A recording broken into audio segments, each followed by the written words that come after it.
Saya prodi S1 Keperawatan, semester 5. Di sini saya akan menerangkan tentang pengertian bersuci. Toharo adalah kegiatan bersuci yang harus dilakukan oleh setiap umat Islam saat melakukan hal-hal tertentu seperti sama halnya dengan melaksanakan sholat dan tawaf. Toharo ini menurut syariat Islam ialah suatu kegiatan bersuci dari hadas maupun najis sehingga seorang diperbolehkan untuk mengerjakan sesuatu ibadah yang dituntut oleh dalam keadaan suci seperti sholat.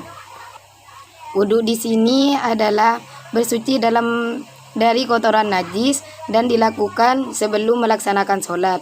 Namun masih banyak yang tahu beberapa hal yang membatalkan wudhu. Dalam Al-Quran, surat Al-Ma'idah ayat 6, Allah Subhanahu wa Ta'ala merintah umat Islam untuk bersuci sebelum melaksanakan sholat. Perkara yang membatalkan wudhu itu ada 11 perkara, di mana yang pertama yaitu keluarnya sesuatu dari kemaluan.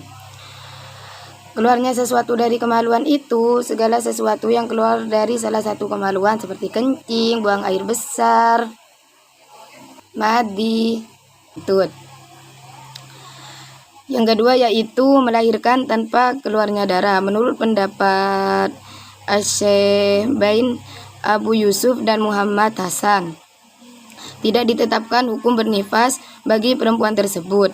Yang ketiga yaitu darah dan nanah. Yang keempat muntah dan hilangnya kesadaran, menyentuh kemaluan, tertawa terbahak-bahak, makan daging unta, memandikan mayat, ragu dengan adanya wudhu, perkara yang mewajibkan mandi.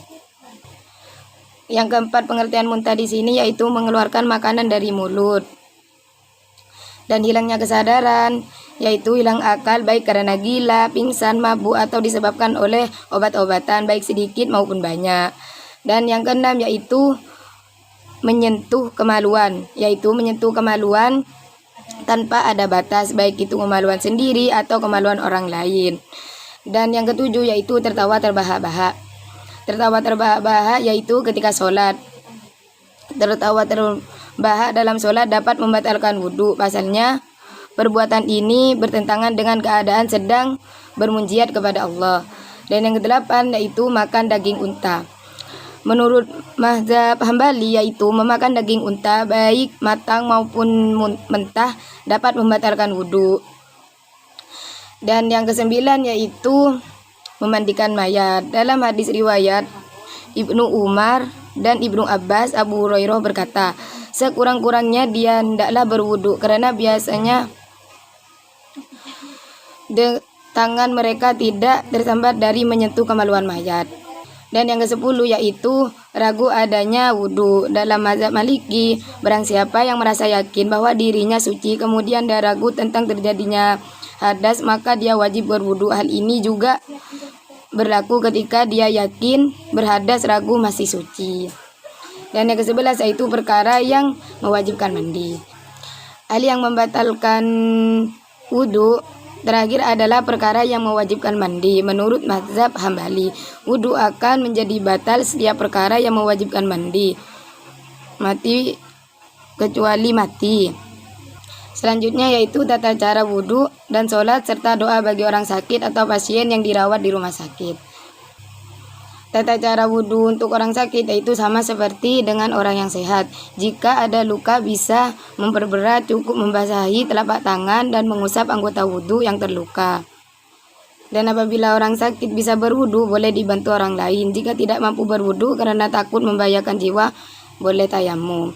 Untuk tata cara tayamum yaitu yang pertama berniat tayamum dalam hati mengucapkan bismillah, menupukkan kedua tangan ke tanah dinding dan sejenisnya yang mengandung debu dengan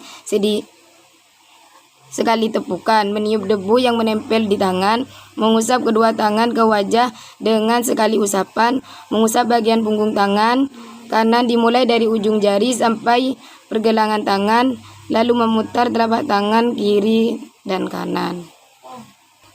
Untuk tata cara sholat orang yang sakit yaitu berdiri tegak bagi yang mampu, ruku, sujud dan duduk seperti biasa jika tidak mampu.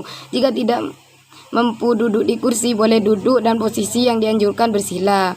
Ketika ruku, Disunahkan meletakkan kedua tangan di atas lutut, kemudian membungkukkan tubuh untuk menggambarkan posisi ruku. Saat sujud diwajibkan bersujud di atas lantai. Jika tidak mampu, hendaklah meletakkan tangan di atas lantai dan membungkukkan tubuhnya untuk mengisyaratkan sujud. Jika tidak mampu, kedua tangan diletakkan di atas lutut. Jika tidak mampu, dapat dilakukan berbaring. Jika tidak bisa, boleh dengan isyarat mata. Jika tidak mampu, boleh melaksanakan sholat dengan hatinya. Jadi pada kesimpulannya, yaitu orang sakit memiliki keadaan orang yang berbeda-beda antara yang satu dengan lainnya.